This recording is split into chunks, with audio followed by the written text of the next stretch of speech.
Bang, bang. We are back. The Second String Podcast. Been a minute. Been a minute, guys. Hand up. That's on me. It's only really been a week plus 2 days. I think last week I uploaded on Tuesday. This one's going to go out on Friday.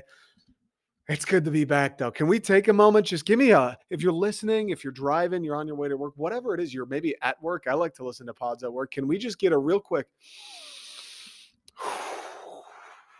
wow, we're here. It's Friday. That week we just had never stood a fucking chance, okay? Never stood a chance. It's the weekend. Positive vibes only. If you're in Detroit, Michigan, like all of my friends and family, the sun is going to be shining. Miguel Cabrera is chasing 3,000. We got the Tigers and the Rockies every day this weekend. It's positive vibes, good times, and having fun. If you're on the West Coast with myself, Newport Beach, California, more of the same, except you don't get to watch the Detroit Tigers in person. So you tell me who has it better this weekend. Welcome back. We are covering sports in the Motor City and the Mitten State. This is the Detroiter. I'm your host, Nick Bradley. Folks, we're presented by the Second String. You want some of this action? Eat 'em up, Tigers. You want some new Detroit stuff? I got my other shirt hanging up right over there. I would bring it out. I would wear it, but it smells like a fire. I had a fire this weekend. Still smells like fire. Kind of nuts how that works. Like fire is the most powerful smell on the planet. So I don't have that on because I don't want to smell like fire again. And we are presented by Detroit Sports Nation. Biggest Detroit sports blog, biggest Detroit sports Facebook page. Check them out on Instagram. Check out the website, all that good stuff. We're in the DSN family these days. The Detroiter, myself, Nick Bradley, we are in and we are amongst. We are holding hands and spreading the love with the DSN family. Let's get into today's episode. It's that weird time, right? I said we were coming up on it. The last couple of weeks, I've just been staring down the barrel of, sports are we're getting into that point. The Pistons have been done, right? There's nothing new going on with them. The Red Wings are just run out the clock territory. Nothing fun. Dylan Larkin had a surgery on his core. He's done for the year. I think that was announced on either Monday or Tuesday. They actually beat Tampa the other night, which is Einstein. That's a question for you. That's a question for Sir Isaac Newton. He figured out why the apple falls back down. Why did the Red Wings beat the Tampa Bay Lightning the other day? That's one for Sir Isaac. They're just run out the clock. Jakub Vrana has been great. Like, it's awesome. We still get to see Seider and Raymond dominate as 20-year-olds. But get me to the finish line. Like, this season, the wheels really fell off on the Red Wings this year when March came around, didn't they? Like, they really fell off in the month of March. It felt great. This season was very fun all year long. They were competitive. They were in most games. They were winning games. They were winning games like that Tampa game where you're beating teams you probably shouldn't beat. They kept it interesting enough in the standings in the playoffs. I'm not so sure anyone ever really believed they were going to catch Boston and make the playoffs, but like, they made it a thought. They made it a possibility, right? They gave you a reason to, hey, you know what? You haven't checked the standings this week. Why don't you go check them? You might not see anything you particularly like, but you can check them. It's worth a check. They'll make you go, okay, they're about where they thought, but at least you considered it.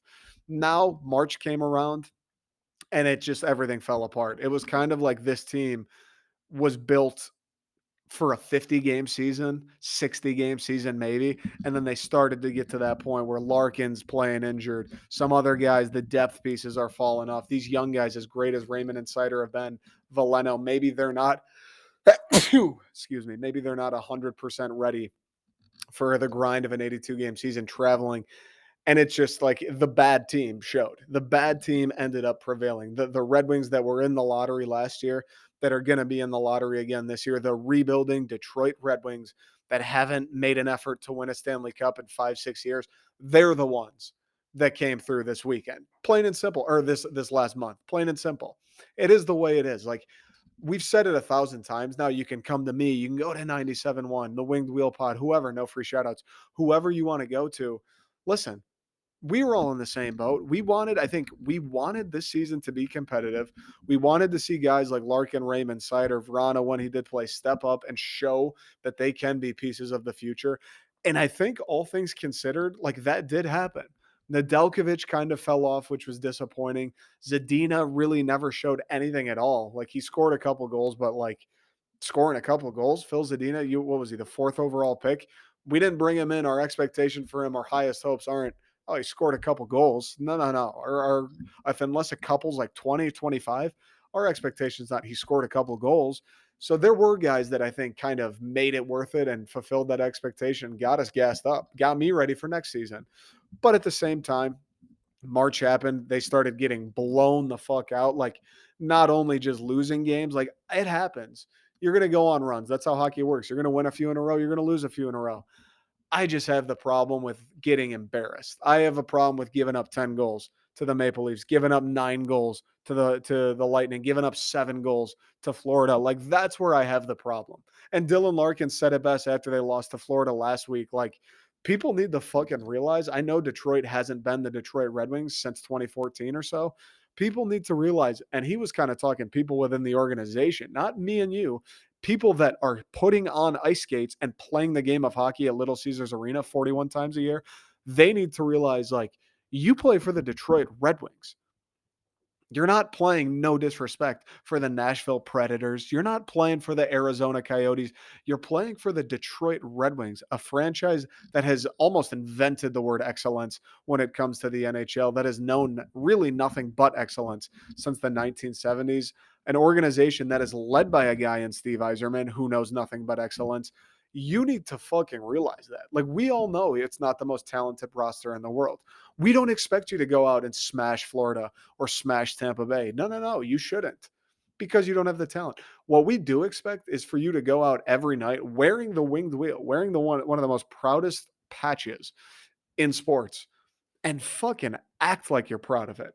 Act like it means something to you. Act like, you know what? This season may not end up in me holding the Stanley Cup, but I'm playing for the Detroit Red Wings, and that means a hell of a lot to me tonight. That means a hell of a lot to me in this game right now. I'm going to bust ass and do everything I can to win. If we fall short, we fall short.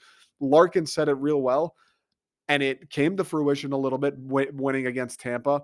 But that is what's going on. That is what has been going on since the month of March. People just, oh, who gives a fuck? Like, I'm cashing a check, mail it in. We're not making the playoffs.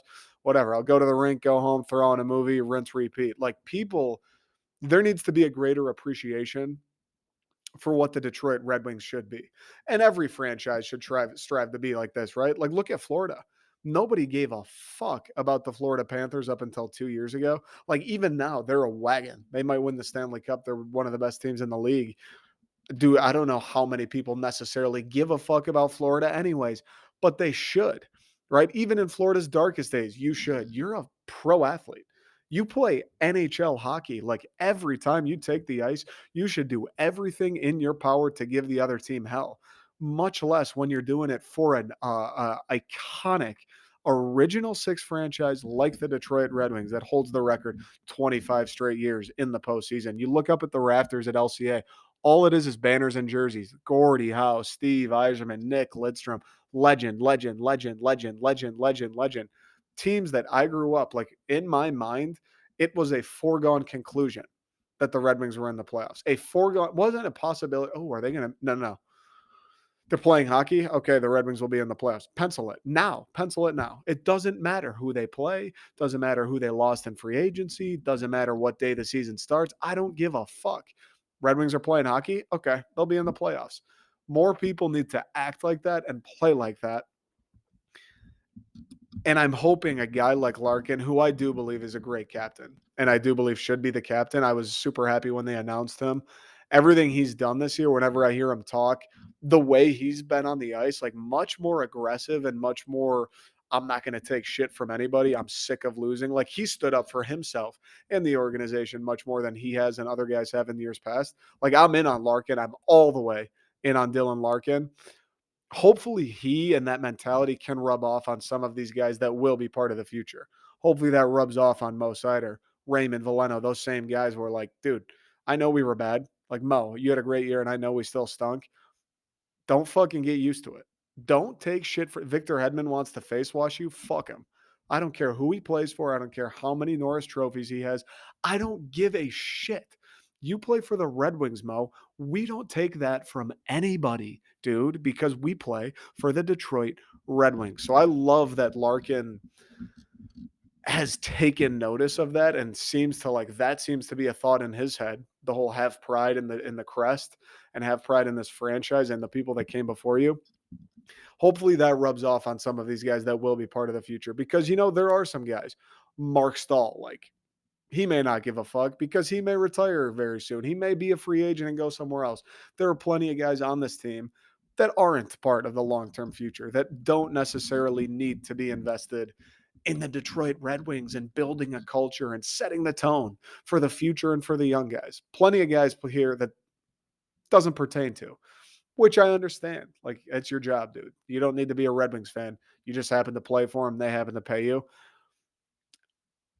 I'm excited to get some of these guys the fuck out.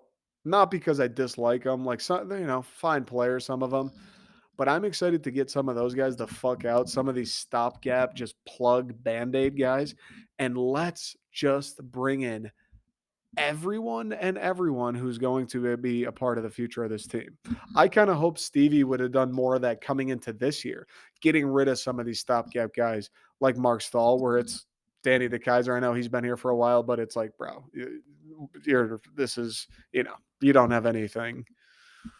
There's nothing for you here. I was kind of hoping he would get rid of more of those guys and bring in more younger guys, or even bring in free agents that he saw maybe as a more viable option moving forward, not just a 1-year deal. And it's fine that he didn't have to, I understand. But culture wise, I'm ready for this team to become more so people who should be invested in the Red Wings and who will be a part of this team moving forward, more than, oh, you need a job, you're a blue liner and you need a job for a year or two. All right, we don't want to spend money, so come play with the Red Wings. Because at some point, maybe you got him on a great deal, right? Maybe it was more economic for the cap, whatever. At some point, having guys around that don't really give a fuck that they play for the Red Wings, having guys around that are fine with getting their teeth kicked in on Easter Sunday by the Florida Panthers, at some point that will rub off on a Simon Edvinsson when he gets to Detroit. That will rub off on a Jonathan Berggren when he gets to Detroit. They go, oh, these guys don't give a fuck.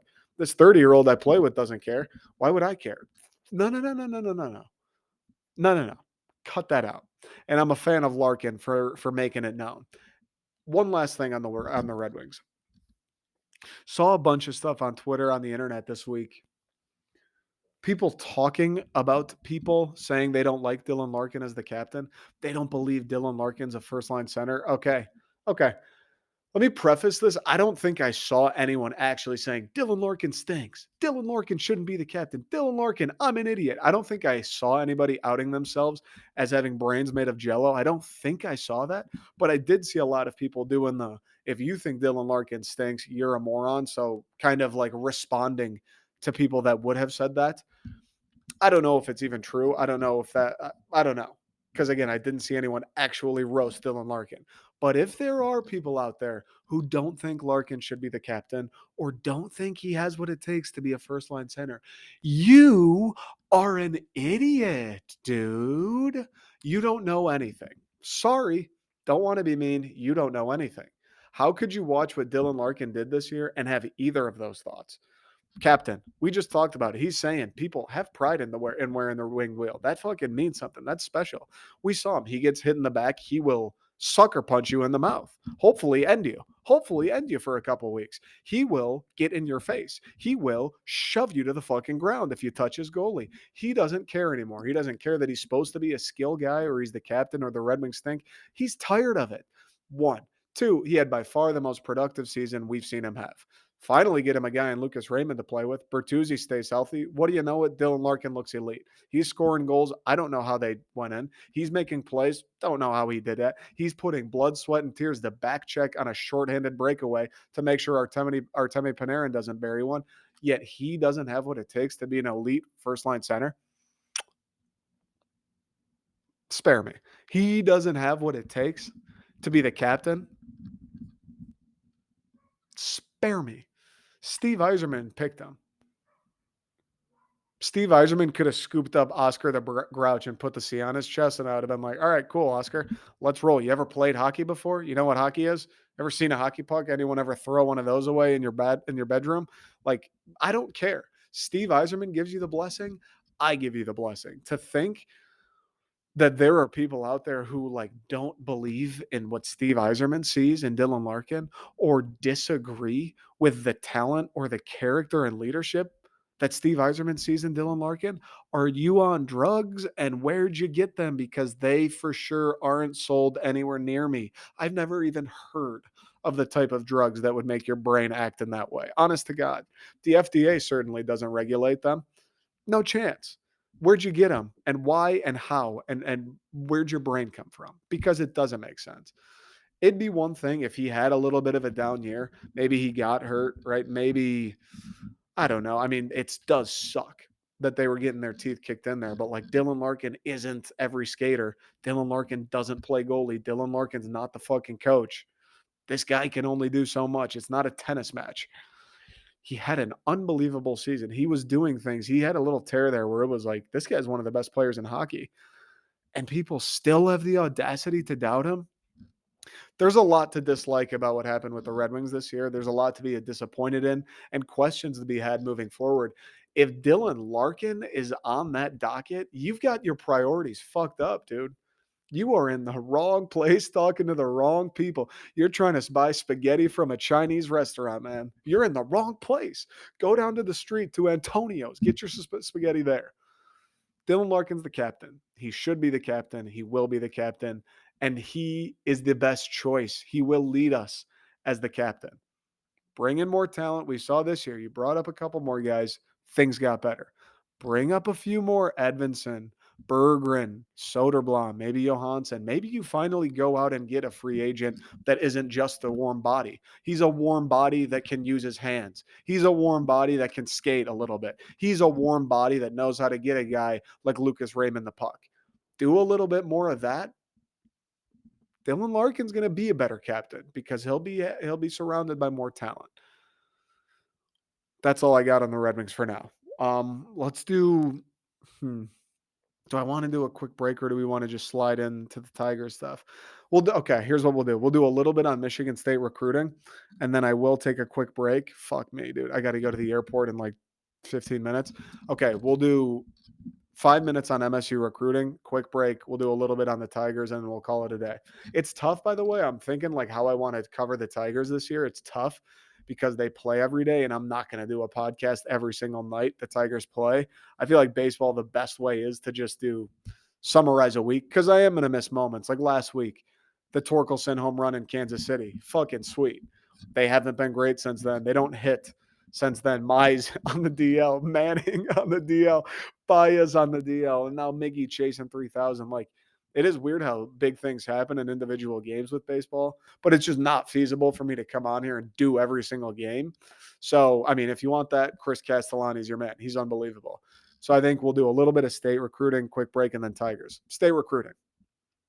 Spring game was last weekend. I just want to say this, and I don't want to spend too much time because I know I become redundant. I'm aware I can hear myself. I mean, I'm the guy coming up with the thoughts of words to say. The thing that's happening at MSU, like it hasn't happened before. And it's so funny to me because I try to be fairly unbiased. Like, don't get me wrong, I'm biased. Who isn't biased? If you think you're unbiased, you're more biased than anybody else. If you think you're unbiased, you're lying to yourself. Everyone's biased. If you truly care about something, guess what? You're biased. That's why the term conflict of interest exists. I try to be unbiased, right? Like as unbiased as I possibly can be when I talk about MSU because I get high on MSU. Like I'll tell you the Tigers kind of stink. I'll tell you the Red Wings fizzled out. I'll tell you the Pistons just are the worst team in the NBA again with Kate, which is disappointing. I'll tell you the Lions are the fucking Lions. Like I'll give it to you straight. I don't have a team or something that I follow and care about that has as much positivity and as much hype behind it as Michigan State football with a guy in charge that I couldn't believe more in. Like, I'm surprised Mel Tucker hasn't walked on water just yet. Check that out, though. Red Cedar this summer, Mel Tucker walk on water tour. Wouldn't be surprised. There's nothing that gives me hope and gasses me up like MSU football. So it's harder for me to look at it, I guess, from a negative angle or from an unbiased, like buy low angle. So I'm going to try for a second. I understand where people would come from with MSU football. Okay, you got smacked by Ohio State. Yep. It didn't feel good, dude. You thought Chris Rock, you felt bad for him. Did you watch that game in Columbus?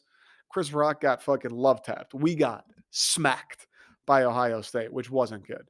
Sure, his first recruiting class is nothing incredible. Last year's even nothing incredible. It is a top 25 class, which is the first time that's happened since 2016, I believe. It is a class the likes of which we don't see at Michigan State. Even in those years, D'Antonio was winning Big Ten championships. But I hear you. Only it was like 22nd or 23rd overall. Nothing insane. I hear you. And this class right now, the class of 2023, I think it's ranked like 14th, which is another improvement. That truly we haven't seen at MSU. And it's early in the cycle and it's still 14th. It's nothing crazy. It not might not necessarily compete with Ohio State. I hear you. And they did go 11-2 and they did have Kenneth Walker and now Kenneth Walker is going to be a pro. He won't be around. He won't be around to make some incredible plays to single-handedly beat Michigan at home. He won't be around in what some people's minds would say to bail out Mel Tucker. Okay, I understand. Here's what we need to realize, and what I've been saying honestly since summer of 2021 for at least almost a year now about this program and about Mel Tucker and where Michigan State is headed. It's different now. I understand Kenneth Walker's gone, but the guy who identified Kenneth Walker, listen, he was a running back at Wake Forest. There's 162 programs in college football, I believe. Of those 160, or maybe fewer in football, but of those 100, whatever it is, programs, Mel Tucker was the guy that saw Kenneth Walker at Wake and went, oh, he could win a Heisman. He might be a first round running back. Jim Harbaugh didn't do it. Ryan Day didn't do it. Nick Saban didn't do it. Kirby Smart didn't do it. Lincoln Riley didn't do it. None of them did that. None of them. Maybe they didn't have to. Maybe they had their stud running backs already in place, which is fair. But people love to say, oh, you don't have Kenneth Walker anymore. That's too bad. We have the guy who got Kenneth Walker. If you give a man a fish, you feed him for a day. If you teach a man to fish, you feed him for a lifetime. We have the fucking fishing instructor, dog. We have the guy with his bait and tackle box hanging out on the sidelines in East Lansing. Not the dude who showed up with a store-bought salmon from Kroger. No, no, no. We got the dude with the fishing rod, hook, line, and sinker, just reeling up bluegill for days. That's who we got. Give me that. Give me the identifier. Give me the talent evaluator. Give me the fucking general manager who knows talent when he sees it. He's recruiting at a level. The spring game, 4 of the top 15 or the top 20 players in the country. 4 of the top 15 players in the country were in East Lansing for the spring game last weekend. What? What? If that dude, Bama, it'd be like, damn, that's a sick recruiting weekend at Alabama. That's a sick recruiting weekend down in Athens, Georgia. 4 of the top 15 were in East Lansing on a 40-degree, pissing rain, cloudy, cold ass day in front of 20,000 people at a fucking practice in East Lansing, Michigan. Oh, and by the way, Georgia had their spring game. I believe Alabama had their spring game, and Clemson had their spring game. 4 of the top 20 players were in East Lansing, Michigan, though, for Mel Tucker, for Michigan State. But people want to tell me that they aren't a sleeping giant. Michigan State has had the resources at its feet for years. The alumni base, the passion for sports, obviously within the alumni base and the student body and the state of Michigan. Like, people don't understand. It's different in the SEC. No, dude. In Michigan, people are fucking obsessed with football. People love football in the state of Michigan. People that go to Michigan State that are affiliated with it love football. And by the way, there are a lot of rich people that went to Michigan State that love football that would give away a little bit of their fortune to see Michigan State football hold trophies. They have a guy in Mel Tucker who can identify talent, who can sell the school, who knows its strengths, who knows its weaknesses, who knows how to leverage those and pitch it to high school kids. He is going to bring elite talent to this university, talent the likes of which we have never seen before. We've won Big Tens. We've won Rose Bowls. We've made it to the college football playoff. He is going to bring talent the likes of which MSU has never seen before. He's bringing in professional organizations. He's running it in a way that they will become a feeder to the league. He is emulating Alabama. He's emulating Georgia. He's building an SEC top tier NFL feeder in East Lansing, Michigan. It is a fact. Maybe they go 8-4 this year. Maybe. You're right. Maybe he hasn't had all of his top guys come in yet. Maybe. I don't think they will, but maybe. All I know is this: the direction of this program, the potential it has, the resources that have been tapped into and will continue to be tapped into. Michigan State football is a sleeping giant that is finally starting to wake. People don't want to admit it. People love to deny it. Oh, you had one good season. I don't even care anymore about the haters because I know things are changing at MSU. It is going to be different. The caliber of player will be different. The feeling, the culture will be different. Mel Tucker is turning this team and program into an SEC esque powerhouse in college football. Deal with it. Quick break, a little bit of Tigers. All right, let's rip Tigers for 10 minutes. I gotta go to the airport. So 10 minutes tops. Hold me to it. Somebody cut me off. Somebody out there. Wave your hand if I go over 10 minutes. All right, the Tigers, 5-7 after beating the Yankees today. They play the Rockies, start the series with them tomorrow at Comerica Park. You should be there. If you're in Detroit, I don't know how you couldn't be there. I know it might rain, but like Miggy's 3,000th hit. This team, it's Friday night. It's not going to be bitterly cold. I'd still bundle up a little bit, but it's not going to be terrible. And then Saturday, Sunday are supposed to be beautiful. It's going to be a great weekend in Detroit and for Tigers baseball. Kind of a disappointing start. I mean, certainly when you look at the fact Baez now injured, Mize, Manning, all injured. That sucks, dude. That fucking blows. Three of the guys, and not only that we're going to help this team win a lot of games, three, three of the guys that were young and like the playmakers, like the guys you wanted to come watch. Not only were they going to help you win, like I want to watch Mize pitch every night. I want to watch Manning make all his starts. I want to watch Javi play shortstop every day. I want to watch Javi hit more walk-offs. He was electric. He gave us just a little bit of taste, dude. The ultimate blue balls, blue baseballs from Javi Baez. Like he's giving us the walk-off. He's doing things in the field. He said Detroit. He's speaking with his accent. I'm going El Mago, and then his thumb goes to hell. Like that sucks. If they can just stave this off, like float around 500 as long as you possibly can. I saw Mize shouldn't be out too long, a couple weeks maybe. Just stave this off. Riley Green hopefully is back in a couple more weeks. Stave this off, float as near 500 as you can, and wait for the reinforcements to come because there's nothing you can do. Injuries happen. Fucking blows it all happened at once, and it blows that it happened to two of your headline starters and your star shortstop, like the three worst people it probably could have happened to outside of Tarek Skubal. Fucking knock on wood, dude. I get it sucks. There's no doubt. I am a little disappointed in this team though. And how couldn't you be, right? Like outside of the Miguel Cabrera 3,000th hit, he's actually having a pretty good year, Miggy. I think he's either high 290s or low 300s after today. Like he's hitting the ball pretty well. Outside of Miggy, nobody can hit the baseball. Torkelson had the 2-run jack at Kansas City last Friday, which was awesome. Won the game, like great moment. Another reason, like he's a guy you're tuning in for. I just want to see Torkelson bat, and that's been great. But he's been struggling. He's drawing some walks. He's struggling to hit the ball. Jamer is in the fucking doghouse. Jonathan Scopes, but baseball bat looks like a toothpick when he swings it. Badu hasn't done anything. Austin Meadows has been good, which has been nice because God forbid he isn't good. I don't know where this team would be winless potentially. No Javi Baez, like we mentioned, has killed Detroit because he was one of the only effective bats. Like Eric Haas has struggled outside of opening day. Someone needs to step up and figure out how to hit the baseball. I like the pitching, I think's been okay. You all things considered, Mize going out, Manning going out.